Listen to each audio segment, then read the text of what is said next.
Hello, and welcome to the Courtney Turn podcast. So we have a return guest, David Gosselin, and we're going to talk about a couple of his new articles that he has recently released. One of them is on Lady Gaga and the Gnostic revival, and I think this is so relevant to discuss today. Those of you who have been following my show and my Substack will have seen I released a sneak peek of a very rough draft of my very first book, and it is all about Gnosticism. Actually, that's the title. It's a Hegel's dialectic, a Gnostic Jacob's ladder, and that is my thesis. So check that out. I'm very far away from it being finished. I think I've just outlined actually 5 more chapters, so it definitely has some ways to go. But if you want to take a sneak peek, head on over to my Substack and you'll find that. But yeah, we're going to talk about how we're seeing it everywhere. And I did a post recently on Twitter, X, whatever we're calling it these days, but talking about how prevalent this is. And I don't remember exactly what it was, but it was some very large account, and they were, promoting these Gnostic ideas. And I'm seeing this everywhere, where it's obviously in the pop culture, but it's also very much seeped into, I'm seeing it in the alternative media space.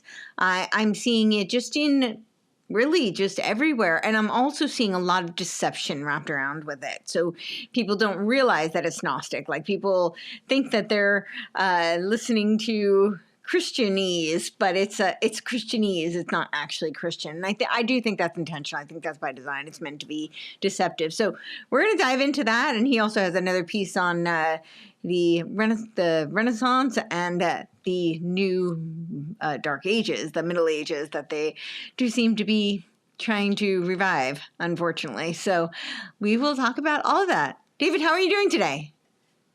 I'm doing great. Thanks for having me, Courtney. Yeah. We are in interesting times, as always. We are definitely in interesting times. So with Lady Gaga, I think maybe we'll start with this little video clip that I had just remembered, and then we'll talk about it. But just to give people backstory on it, I did a deep dive into something called Game B, and I actually did a presentation for Rising Tide Foundation on it. And when I was doing that, one of the first videos I had done on it, I was diving into this technology, because that's kind of what was so concerning about all of this, was that they couch it as this, social operating system for civilization. And when they were first discussing these ideas back in 2011, it may have just been that. But now these emerging technologies are very much catching up to where the impact could be really significant. And so I started looking into some of these technologies, and one of the things they came up with this thing called NOMAP, and it's actually spelled NOOMAP. So they literally say they're trying to inhabit the nosphere. That's what it's about. They've since been renamed as a S7 Foundation, and that has to do with Barbara Marx Hubbard and her 7 S's, like syntony and synchronicity and synergy and super sex, of course, is one of her big ones. And they pay lots of homage to her, who was, of course, an intellectual disciple of Teilhard de Chardin. And so they're literally talking about creating the noosphere, building the singularity to the omega point. So that was when I was diving into this. So this is a quick little video, though, but they mentioned Lady Gaga, which I thought was really funny. So we'll play that. Any help getting us to Colorado, it's a really important event for us. It's the technology community are coming together with Barbara to meet with us and look at how we co-create the bigger platform. So it's essential. It involves Lady Gaga going to the moon as well, by the way, which is just bizarre. Not the moon, sorry, into space. I'll get that right. So Lady Gaga is going to go to the moon. Elon's going to take us to the moon, Mars. I guess he's going to skip the moon, right? He wants to go to Mars, and they're now going to build organic life on Mars. I don't know, but we're going to co-create the superorganism of humanity, and I guess expand and go to other planets. So, yeah. So, what are your thoughts on all of this? What's going on with this Gnostic revival? Well, yeah, I mean, you said NOMAP, and I guess an important word here if you go back to the mystery schools, if you go back to Neoplatonism, you have this obsession with the nous, right? Plotinus is considered the first guy who wrote down the mystery teachings of Ammonius of Sacas. Yep. And basically, though, the whole idea, they sound very Aristotelian and formalistic when they're writing their treatises. And it's like, well, there's a one, and the one has no parts. And therefore, the one is characterized by unity, which means you have to free yourself from all duality.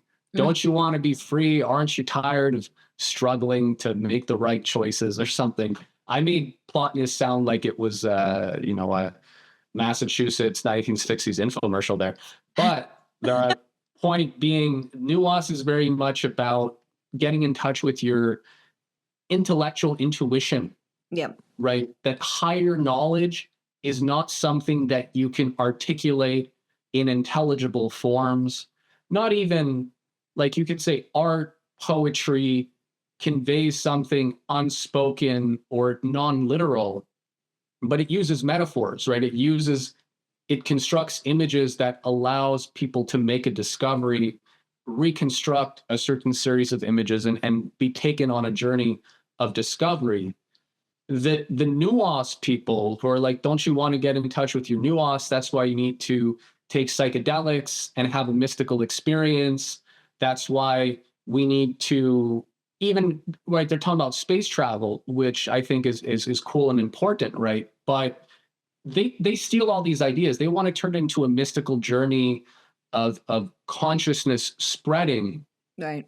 Which is itself a consciousness colonizing the universe in a very theosophical way, as opposed to the idea that, yeah, the human mind, mankind, being uniquely made in the image of God, right, has dominion over all the other creatures and the abiotic and the biotic spheres of life, right? We are conscious, self-organizing life, so we're unique, and we do have a creative capacity. But that's something that, if you really want to develop your creativity, you do need to go through a series of intelligible steps and practices. And I would just posit that the whole strategy of the mystery schools, which is really, you could say, the Satanists and all that, whether it's in an optimistic Gnosticism, right, that sees this as all, we're ascending and it's all good, and, the world's not evil, to like the darker stuff where, yeah, the world is like a prison and we need to escape. They're ultimately all preaching this same, they want to destroy the idea, the classical Western intellectual tradition, which has given us modern civilization. And they've been irked by that ever since. And their solution is really to repopularize the mystery schools, right? Rebrand them with all sorts of populist slogans, whether it's the consciousness stuff, whether it's psychedelics, whether it's rediscovering ancient civilizations and their lost technologies. It's all meant to break people's brain and accept this esoteric knowledge and teaching where you have to put your reason aside.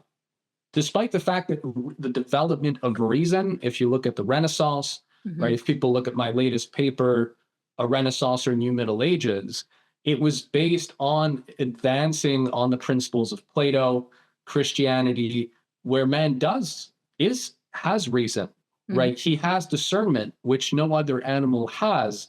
And that's what allows us to be creative, to give birth to new artistic compositions, and to make scientific discoveries, right? We learn to use our imagination in a way that allows us to make discoveries that can then be reproduced and communicated to others. And you get progress. You get modern civilization from that.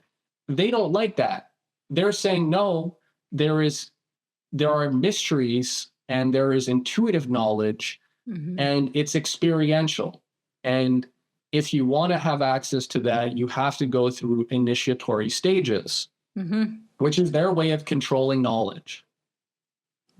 Yeah, I think that sums it up pretty well, especially from what I've been reading and diving into with the ancient mysteries and what you see today. My biggest concern is that what I'm seeing in the pop culture sphere, so that would include, like, obviously the very overt, and I think it's becoming much more overt, the halftime shows, the musicians, and film, television. That's kind of more in your face, and in some ways it's even more in your face Satanism, not just more subtle Luciferianism.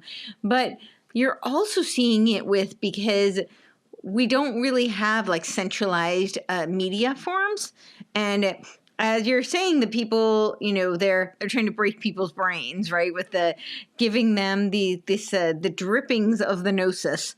And I think part of what's going on right now is that we're in a time where people have, people keep saying it's the Great Awakening, right? And I think people realize they've been pervasively lied to. So it's very ripe. They're hungry for truth, which is a very tricky place to be, because when they're hungry for truth, who is feeding them the truth, right? So what I'm seeing is a lot of deception. So you have all of these influential figures who wear the veneer of Christian. That's the kind of, I guess, because the pendulum has kind of swung. So Christian, traditional, right wing, whatever the label, because they really are like marketing terms at this point. That's not to deny that there's any kind of philosophical or ideological root to those terms. It's just that now they're being used to target audiences, right, who have worn those banners for identity purposes. So it becomes identity politics on all sides. But what I'm seeing is you've got these figures, and because we have moved into the pendulum swing, where I think that they know it's going to be more appealing to wear that Christian banner, especially for people who are conservative or on the right wing of political spectrum, but they're not at all. What they're doing is they're literally smuggling in ancient mysteries, and they're smuggling in a very mystified variation of Christianity. They're giving you, which is to lure you into initiation. They do it through these like little droplets of truth, very like specifically, intentionally curated truths that are out of context, and oftentimes out of context, and often. So it's not that they're telling you lies, but it's like, what aren't they telling you, and how? Where is the narrative being steered? And I'm seeing so much of that. I mean, we can get into some specifics, but yeah, like Russell Brand doing his Christ consciousness and baptizing people in his whitey tighties. It's we can name a bunch of other people talking about Christ consciousness. I'm even thinking about, like you had mentioned, the ancient mysteries, literal mysteries, right? So we've got a lot of figures who are talking about the ancient civilizations and the like pyramids in Egypt, and they're using that to lure people. But what they're luring them into is very mystical, and it is really a revival of the ancient mystery cults. So, and I would just say that, because at the same time we can back up and say, well, there are mysteries. Sure. Right? Like, man is a mystery at the end of the day, and what these occultists and Society for Psychical Research and these Rosicrucian vampire cults and all that, what they like to do is they give you a false choice between Enlightenment rationality, which is just a sort of cold, logical deduction that we're told is how basically thinking works, right? Rationality. And then you have the experiential, occult, and mystical. And you're supposed to basically, you either choose one or you do a synthesis of both, but they're leaving out that there's something higher than that, because logic, you can't make discoveries through logic, right? Like, logic has assumptions, and you use a logical system, and you're just deducing based on your axioms. But if you're going to change your axioms, you can't change them within the logical system that you have. Creativity is always involves overturning an axiomatic system. So you're calling into question your underlying fundamental assumptions. That whole process is not logical. It's creative. It requires intellect. Nicholas of Cusa, who I talk about in my article Renaissance or New Middle Ages, he has a hierarchy, and it's similar to Plato. You have intellect, then you have ratiocination, comparative knowledge, right? You go place A, this happens, you go place B, that happens, dog gets punished place A, gets rewarded place B, starts to form a system based on cause and effect. That's logic, but that doesn't mean you know why things are working how they are, or if it's true. So for example, like the solar system, you had models of the solar system that were depicting the motions in the sky, and it seemed to fit, right? But when you looked at their models, they were very different. Some had like a point, an imaginary point on the orbit that would spit around the orbit, and all these things would intersect just so that they could like curve fit the orbits, right? So if you're just using logic and sensory experience, you can build very sophisticated models that seem to map our sensory reality well, but that doesn't mean it's true. And I would just give maybe a second clear example. Plato in the Republic talks about the poets as being imitators. And the reason he has a gripe with the poets and the art of ancient Greece is he's saying the poet's not himself. He's there's a double imitation happening where, let's say the poet, he's an image maker, so he could be a painter. The painter's painting the shoe, the painter's painting the shoe, but he doesn't necessarily know how to make a shoe. He could make a very lifelike shoe, but it doesn't mean he can actually make you a shoe. The cobbler can make a shoe, and the cobbler himself is relying on his model of how you make a shoe. So there's a double separation between the poet, the cobbler, and the actual thing, the shoe. So he's saying that you can describe a thing very well or very articulately or in a very sophisticated manner, but it doesn't mean you have knowledge. Doesn't mean you know how to make a shoe. Just because you could paint a really nice shoe or you could paint a really nice monorail, right? Doesn't mean you can make a monorail. So this higher realm of knowledge is what's guarded by the mystery cults. It's what's guarded by Society for Psychical Research and all these things. And they're going to give instead people this false choice, basically a bind, where you have to subscribe to rationality or your experiential and intuitive side. And people tend to just vacillate from one to the other, right? One day they're super like religious and Puritan, and it's all hellfire and demons and heaven or hell. And the next year, you know what I mean? They're just super, they don't care about anything, and they have like 5 wives or whatever, right? So it goes, and that's because there's steps that were skipped. So I think this is what Plato is. At the end of the day, what's the solution to this? We have to go back and rediscover the classical Western tradition. And using our discernment, one of the most useful practices is to be able to discern what it is not, right? So all these schools talking about rationality, ratiocination, and Aristotelians and Middle Age sort of scholasticism talking about the differences between the hierarchies of celestial spheres and the earth. This is all kind of, it's not the real thing. It's for the longest time, the idea was that the earth is bad and the celestial spheres, which are these perfect round things, they're perfect circles because circles are the most perfect shape. Those are heavenly, and the earth is very material and imperfect and pretty much bad. and evil, right? Man lives in a fallen world. And so how are you going to get up there?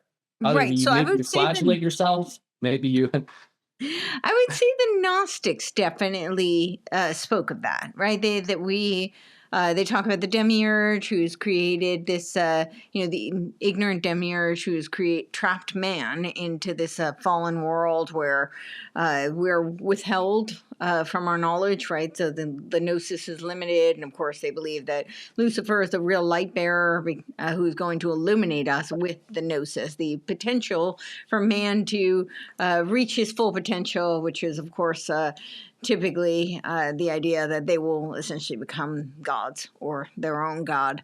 And that's, the inversion of the biblical framework. But I wouldn't necessarily put Aristotle in that category. I think that's a little, so my issue with Aristotle is I feel like both the Neoplatonists and the Christians kind of tried to adapt his framework into theirs. And it loses a bit of the integrity of what he was really saying. And I don't know that I do think he may have said that we're imperfect. And I think that's actually true. Earth is flawed, right? Humans are flawed. I think that that's an observable kind of a truth. But I don't know that it means that we're lower than or less than, because if you think about and now Aristotle's proto-Christianity, proto-biblical kind of context, so it's not coming from that. But if you do put it into that, or you create some sort of parallel, this idea of there being a creator and man being in the image of the creator doesn't mean man is flawed and we're imperfect, but that doesn't mean we're bad. It means that and actually it's this beautiful gift, right? Because through that, we have this potential where we're endowed with free will, and then we have a potential for virtue and morality that only exists through this gift of free will. And there's one other thing I wanted to address is because when you're talking about this dichotomy between logic and mysticism, essentially, right? This intuiting of gnosis, and that is a very accurate description. Even Madame Blavatsky talks about Jacob Boehme, who she credits as really being like the proto-theosophist, and he was very influential, actually, on Hegel. But she says he was just such a talented mystic, and you talk about these things that you can't know, you could only intuit. And actually, Alexander McGee, in his book, he edited the book. It was a collection of essays on Western esotericism and mysticism, and that's a big distinction that he makes. He says esotericism is much newer, and he posits that esotericism is more of a machinery. Essentially, he doesn't use that word, but it's more of a tactic, whereas mysticism is ancient, and it is this notion of intuition.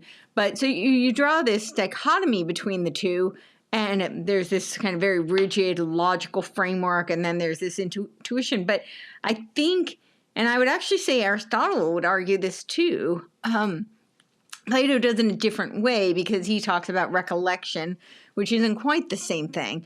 But Aristotle talks about an abstraction of ideas. And I think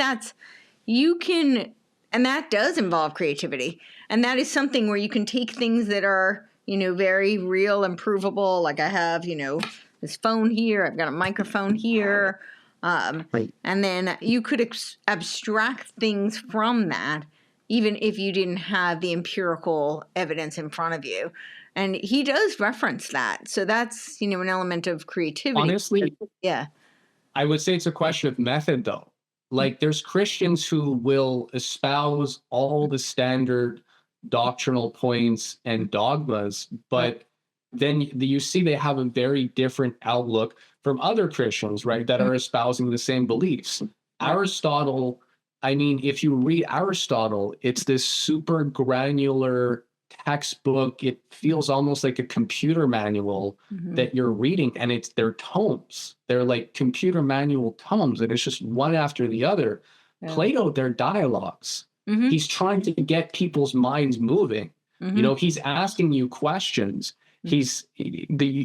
Nobody experiences discovery if they're not asking questions, and if they're not first encountering paradoxes and being made to think about things that they had not thought about. Aristotle, if you look at the method, it's night and day. Like there couldn't be anything more divergent than the two. And so the question is, how do you get to truth, right? Like what is the method to get to truth? Because you have beliefs, we have opinions, right? The other thing that Plato's talking about when we're talking about images is people can have opinions, they can have correct opinions, but do they know why their opinions are correct? Do they know how they came to their opinions? Most of his teaching is all about being able to learn how to make discoveries and how to search for truth. Because if you just give people predicates and opinions and you say these are the right ones, even if they are, it's only a matter of time before all that gets, or actually it's going to happen very quickly. It's all going to go out the door very quickly because people don't actually know how to think. And what you get after, and that's unfortunately, like when the church would, like when there were mistakes, or you could say historically, right? If we're saying no institution, no worldly institution is perfect. And some of it was by necessity. You got to bang people on the head, right? So you got to leverage shame, because people, the idea being that there's the natural man, right? And then there's a spiritual man. And so the natural man is savage, right? Is a beast that needs to be tamed pretty much. And I saw like a good example. I'm not fully against this, like you could say the human beings have selfish impulses and whatnot. A guy I saw on YouTube, the host was asking him, well, if this person likes this or that, who's to say whatnot, or if that's how he feels? And the guy answered, like, by my nature, if I was just sort of going by impulses, my nature is to like reproduce with as many women as possible. So he's saying if I would just act on that, just because it's what I feel, it doesn't mean it's right. And it's like, yeah, point taken. So there's a natural man, but there's a reason for that, right? Historically, evolutionary terms and all that. So there's nothing wrong with that. Because if we were just depending on people becoming these fully self-actualized, transcendent angels, our species would have died off a real long time ago, right? So if God were really smart, I mean, I don't think he would predicate the whole survival of mankind based on us becoming transcendent angels, because it wouldn't work, right? So there is this tension between the natural man and the spiritual man, right? Which develops, which comes to this idea that he's made in the image of the creator, therefore has reason, and therefore can make choices. Yes. And so shame, you have healthy shame, right? They talk a lot. This is a big thing in sort of clinical settings today. And, people have toxic shame, right? If they were shamed as children for X, Y, Z, and this is very destructive. Right. And then you have healthy shame. You just punched your brother in the face because you wanted his toy train. Like you're supposed to feel bad. And there's supposed to be a mechanism to threaten somebody so that they know there are certain things that are not okay. And if you transgress, you are going to be in some way, in some limited way, expelled from the tribe, expelled from the playground, expelled from school, expelled from your friend circle, estranged from your wife, whatever, prison, depending. So that's okay. But if people don't, transparent and the other one is more covert. I think that's the big distinction. So when you're talking about the toxic shame versus something that's a more appropriate type of shaming, the appropriate type of shaming is more of a disciplinary action, and what it's tied to. Whereas toxic shame typically is this very where there's less transparency, and it's usually not even discussed. It's like this: you're made to feel something around something without fully understanding, and it's not consistent. So. Yeah, well, it's like people are like, I'm a demon, right? So if you want like the kind of Gnostic perversion of Christianity that is very rife in like evangelical Christianity and all sorts of Christian groups today, it's like I'm a demon, right? I have my angel on one side, I have my demon on the other, and they'll do all sorts of bad things that they know is bad, but then they're like, well, that's part of my fallen nature, right? And there's almost like a high you get, because then you're like, okay, the thing is coming, or am I going to sin or not? And everything becomes this very intense, you know, everything is like heaven or hell, right? So the hellfire is just there. And that's not good. That doesn't really help to make good people either. Like if you just have that, if you're just banging people on the head with that. So this is a bit of a tangent, right? But the whole idea was that, so you do have reason, right? You do have a spiritual and tension between the natural man and the spiritual man. Sure. But so Plato's whole point, though, is you do need to cultivate a capacity for discernment. Otherwise, people will have opinions, right? You have, he has a hierarchy of 6 kinds of men in the Republic. So he has the tyrant, which is just pure will, the democratic man, which is basically sensory experience. You had, you talked to this person, they were very nice to you. So they're good people. They didn't say anything to upset you. They didn't challenge your opinions. They're nice. They're likable. Then you have the third on the lower half of the hierarchy, which is, you could say, the plutocrat or the oligarch.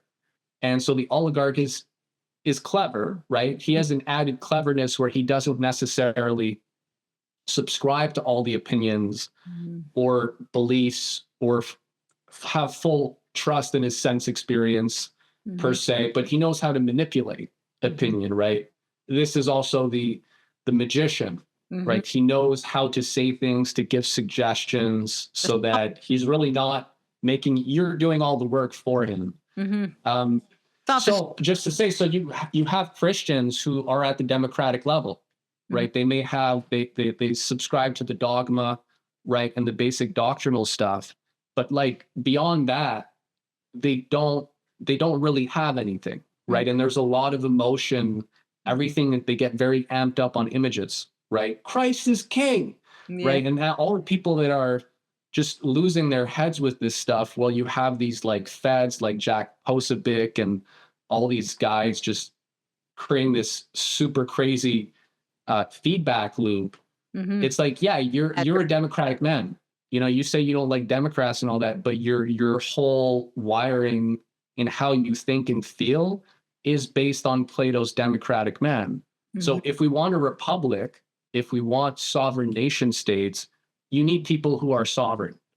And they can't get that sovereignty without developing these higher levels of discernment, which go beyond just pleasure and pain, reward and punishment. I did this thing, I got punished, so I do the other thing because I know that's good. That's how a lot of kids to this day, right, are reared, right? You get punished if you do the wrong thing, and you get an ice cream if you do the right thing. But they don't really talk to their kids, right? They don't explain things. They don't talk about why the sky is blue, or the kid asked and they told him like, shut up and watch your Looney Tunes or whatever. Like, Monty's busy, she's waiting tables. I can't hate on that, right? But all that to say, it gets messy. And so we're not here to cast aspersions, but what we want to be clear in our terms, right? We want to understand that there are these higher levels of discernment, and we, as every beings made in the image of God, have a capacity for discernment. And that's something that we should cherish, right? And should hold as a sacred duty.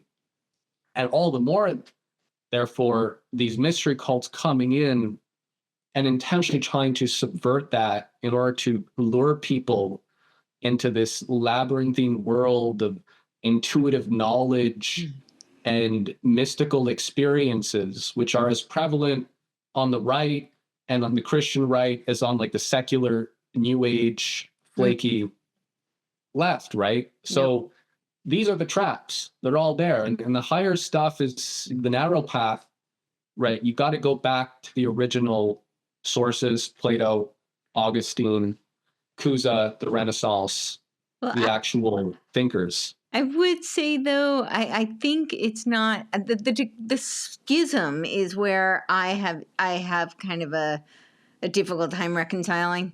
Because I actually think the hybrid is much more valuable. So, yes, I obviously think there's value in true dialogue in the Platonic sense of a Socratic dialogue, right? Which is very different than what you have today. Today, we have dialogue, which is a means of achieving consensus.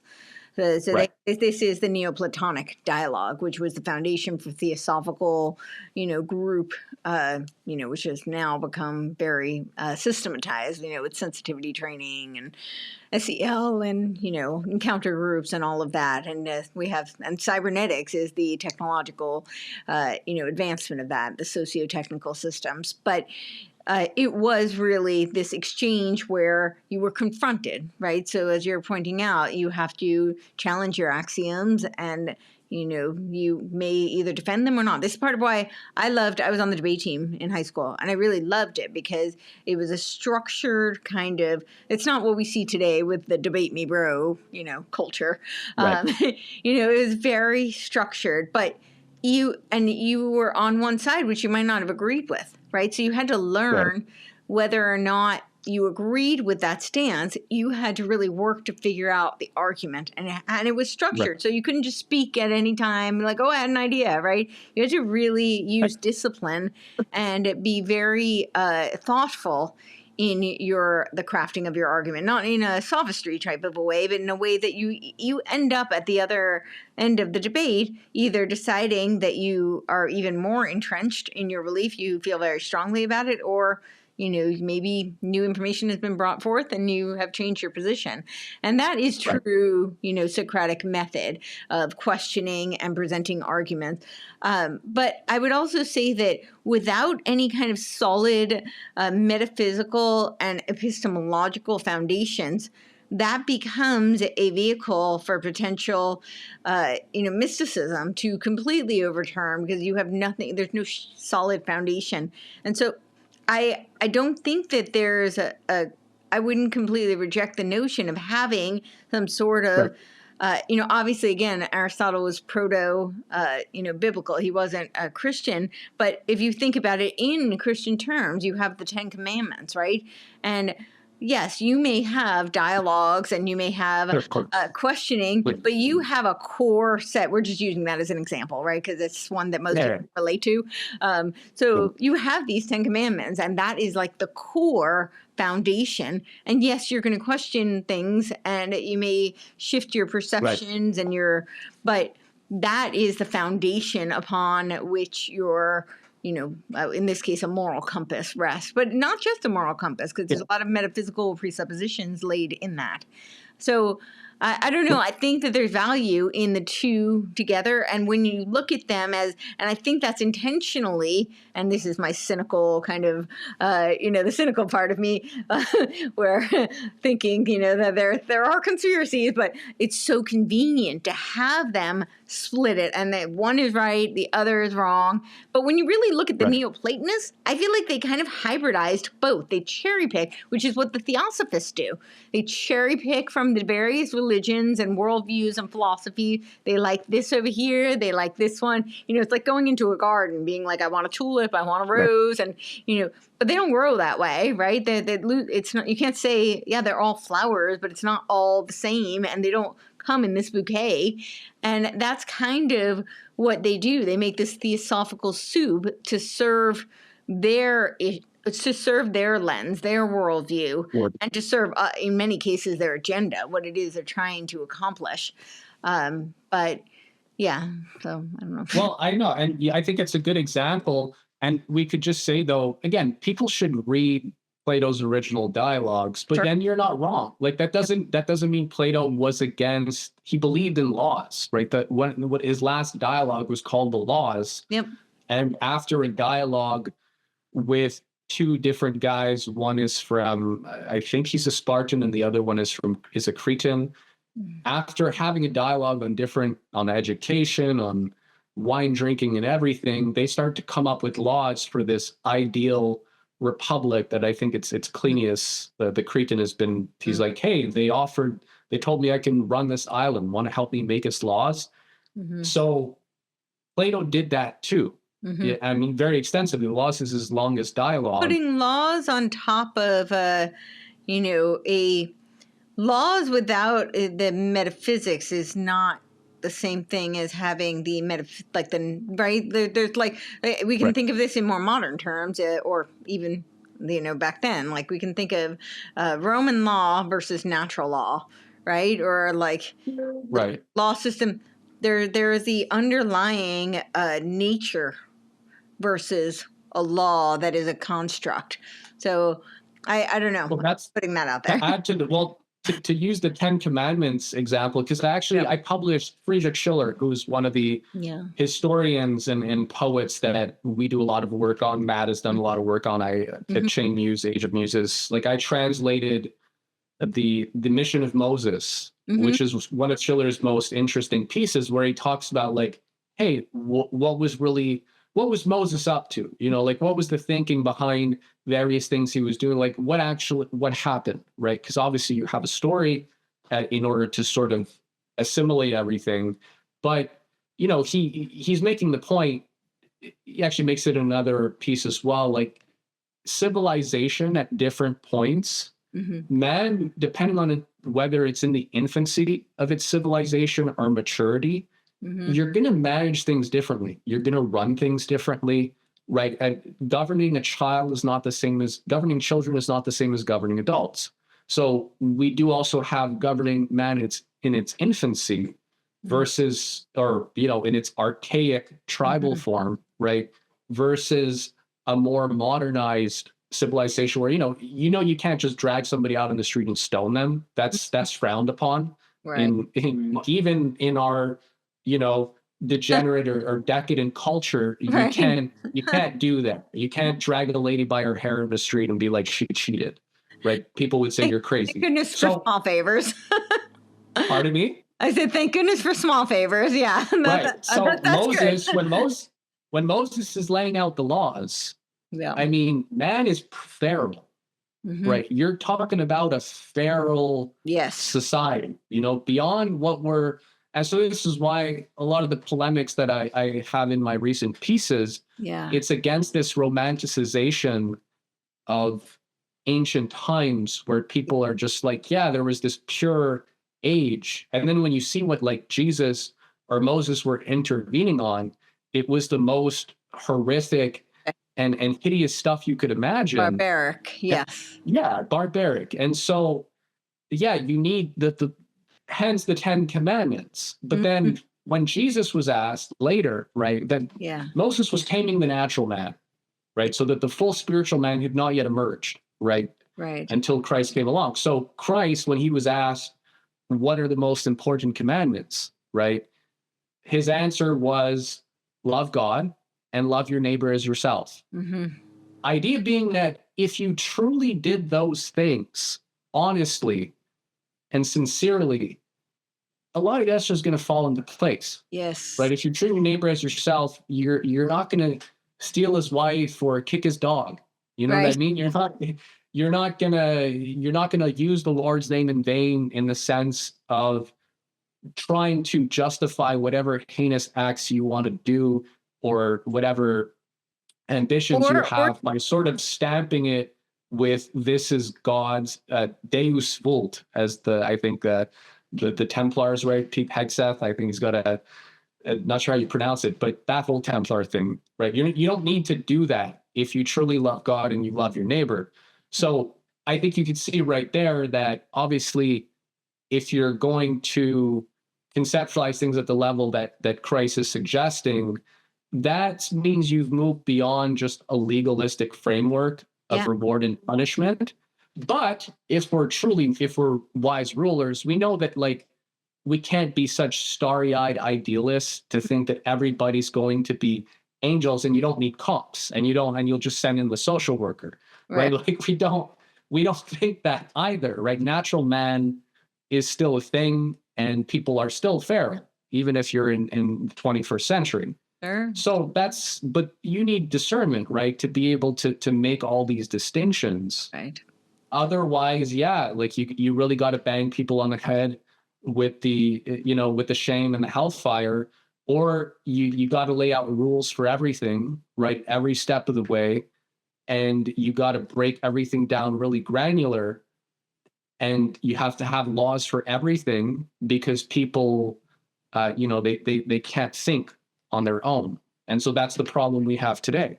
So people know one thing is false, right? They know that like the left wing crazy woke stuff And not is everybody knows false. that, but some Right, people but yeah, are. a good. But then they just subscribe to the right wing woke stuff, and it's like, well, guys, this is a weaponization of Christianity. This is techno Christianity, as I saw. It's the technate trying to usher in a sort of medievalist, Yes. a right wing corporatist state, right? Where, again, the peasants, you're going to get to go to the moon, you're going to go into the atmosphere on Jeff Bezos' spaceship, but then you're going to go back down, and you're going to go back working in the Amazon warehouse and like pissing in a bottle, so that's going to be your freedom, right? It's going to be a nice trip to the moon, but it's just going to be reality probably for the plebs. Right. Yeah, exactly. Right. Yeah. So, No, you're absolutely correct. And, the trajectory of that is, of course, the technate, we see that with Elon, and his father was literally a technocrat, right? The Josh Hadelman, Right. president of Technocracy Inc. in Canada of 1936, 1943. Shout out. Yes. Very, and he was, his grandfather passed when he was very young, but he was very much immersed in that ideology, those ideas, and those are very much inculcated to him. But then you have the Peter Thiel variety, and their end goal seems to be very harmonious, as a nice euphemism. But he's much more in line with the Curtis Yarvin, the neo-reactionary, which are using, they take, Peter Thiel claims he's a Christian, although, everything he's espoused is as far from Christian as I can possibly conceive. Nothing sounds Christian like pushing your boyfriend out of like a hotel room or something. Right? I don't know. I read a story. I don't know if that's true, but there's something like some sketchy murder or they always fall out of windows. I don't know what it is. Yeah, that's bizarre. I don't know what to make of that. I don't remember the exact quote that I had recently read on Thiel, and I was like, wow, he's using Christianity to justify this, and it's bizarre. But Curtis Yarvin did too. He talks about the cathedral, right? So they use these Christian terms. But really what they're talking about is having an elite ruling class. And of course, this is very simpatico with the notion of having an elite ruling class that programs the technology that will lord over us.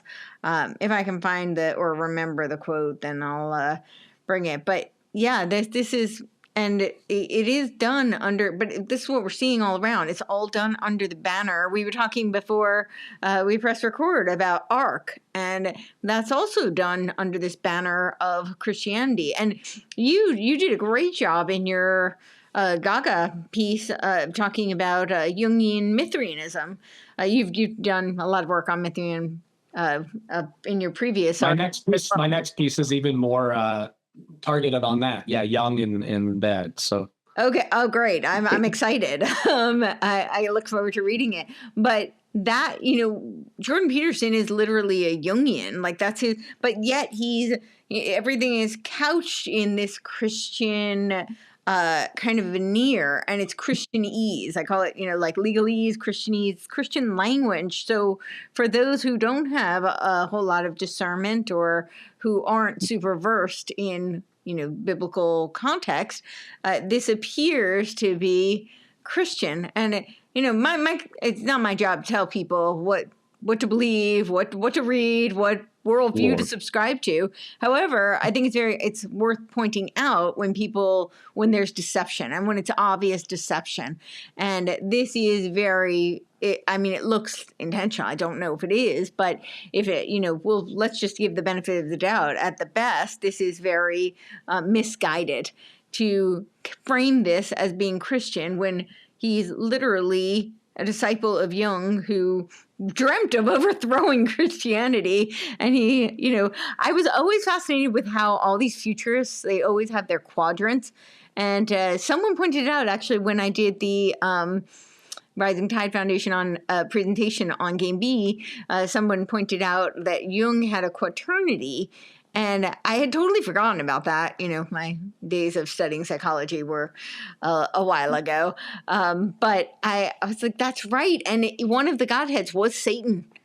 So this quaternity is about moving out of the tertiary into the quaternity. And it was a satanic reference. So, but yes. On the Jung thing. Yeah. Which is, again, you talked about Curtis Yarvin, and these are basically the gurus of the technique, right? And they're medievalists, and Peter Thiel is big on, the apocalypse, for example. Like they're investing in that kind of ideology, not so much the love God and love your neighbor as yourself kind of. So they believe in elites, right? So it's always, there's a exoteric belief system for the masses, so they're fine with that. Like, be a good Christian, poverty is not such a bad thing, wealth is corrupting and all that. Sure, if most people believe that, that's better for them, right?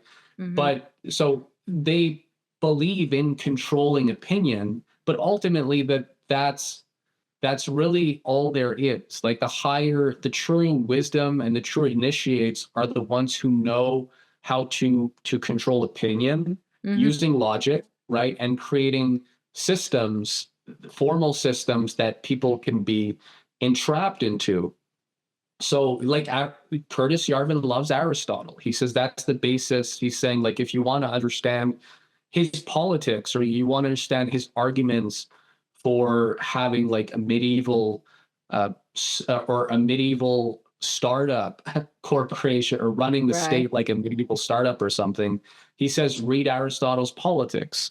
And I've read Aristotle's Politics, and it's interesting. It's more insightful, I'd say, or funner to read, because he's talking about political theories and he's looking at a lot of case scenarios. Right. But he said, Curtis Yarvin is saying, read Aristotle if you want to understand why monarchy, or like what's the deal with oligarchy.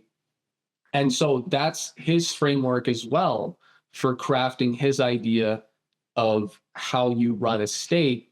So, they have an elitist idea, right? So they have the exoteric and they have the esoteric.